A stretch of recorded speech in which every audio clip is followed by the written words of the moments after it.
Grow লাইফের নতুন একটি এপিসোডে আপনাকে স্বাগতম। আজকের ভিডিওটিতে আমরা জানবো বাজরিগার পাখিকে কলা খাওয়ানো যায় কিনা, বা বাজরিগার পাখি কি কলা খায়।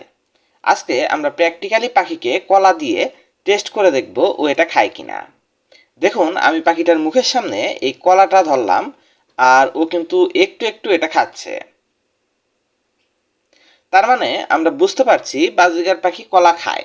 কিন্তু কথা হলো, এই কলাটা কি বাজরিগার পাখির জন্য নিরাপদ কিনা, বা বাজরিগার পাখি যদি কলা খেতে চায় বা খায় সেক্ষেত্রে এদের কোনো শারীরিক সমস্যা হবে কিনা, এটা কি পয়জনাস কিনা। এর উত্তর হলো না। কলা বাজরিগার পাখির জন্য একটা নিরাপদ খাবার, আপনি এটা খাওয়াতে পারেন, তবে একটা লিমিটের মধ্যে খাওয়াতে হবে, অতিরিক্ত পরিমাণে খাওয়াতে পারবেন না। তো আসুন একে একে সবকিছু জেনে নেই।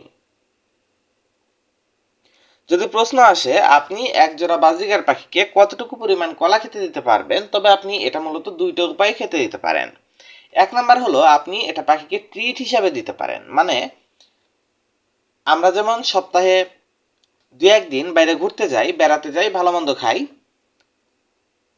ঠিক এমনইভাবে আপনি আপনার পাখিকেও সপ্তাহে 1 দিন এরকম ভালো মন্দ কোনো একটা ফল ফ্রুটস এনে দিলেন, এইভাবে আপনি ওদেরকে খাওয়াতে পারেন। এটা ট্রিট হিসাবে খাওয়ানো যায়।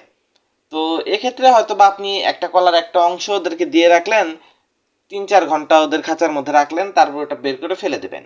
এরকম ভাবে আপনি ওদেরকে কলা খাওয়াতে পারবেন একটু একটু, সপ্তাহে 1 দিন 2 দিন দিতে পারেন বড় জোর। এর বেশি দেওয়া ঠিক হবে না, এর বেশি দিলে ডায়েটারি ইমব্যালেন্স তৈরি হবে।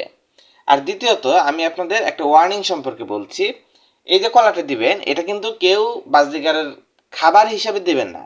মানে আমি বলতে চাচ্ছি যে ওদের নর্মাল যে খাবার চলবে, কোনো খাবারের রিপ্লেসমেন্ট হিসাবে কলা দেওয়া যাবে না। কলা যদি দেন এটা দিতে হবে ট্রিট হিসাবে, মানে ওদেরকে একটা বিনোদনের ব্যবস্থা করে দেয়া, বা আমরা যেমন বাইরে খাই এরকম বাইরে খাওয়ার মতো একটা আলাদা খাবারের ভিন্ন টেস্ট দেয় আর কি। এভাবে আপনি ওদেরকে কলা দিতে পারেন। তাছাড়া আপনি আরেকটা উপায় দিতে পারেন, সেটা হলো এগ ফুডের সাথে। দেখা যায় আমরা এগ ফুড বা পাখির জন্য নরম খাবার তৈরির জন্য যে কাজটা করি, আমরা মুরগির ডিম, তারপর বিভিন্ন রকম শাকসবজি, ফলমূল, এগুলো কুচি কুচি করে কেটে ডিমের সাথে মিক্স করে একটা খাবার তৈরি করে পাখিকে দেই। এটা মূলত পাখির বাচ্চা থাকলেও আমরা দেই, আর নর্মাল পাখিকেও আমরা সপ্তাহে 2 দিন 3 দিন করে দেই। বাচ্চা থাকলে 3 দিন 4 দিন এরকম, সর্বোচ্চ 4 দিন দেওয়া হয়, রেগুলার দেওয়া যায় না।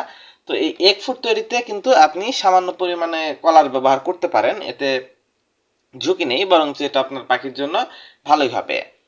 তো আশা করি আপনি বুঝতে পেরেছেন, আপনি যদি বাজরিগার পাখিকে কলা খাওয়াতে চান তবে কতটুকু পরিমাণে খাওয়াতে পারবেন, কিভাবে খাওয়াতে হবে, আর এটা নিরাপদ নাকি পাখির জন্য অনিরাপদ। তো ভিডিওটি কেমন লাগলো অবশ্যই কমেন্ট করে বলবেন, আর এরকম দরকারি ভিডিও পাখি পালন বিষয়ক পেতে আমাদের চ্যানেলকে সাবস্ক্রাইব করবেন।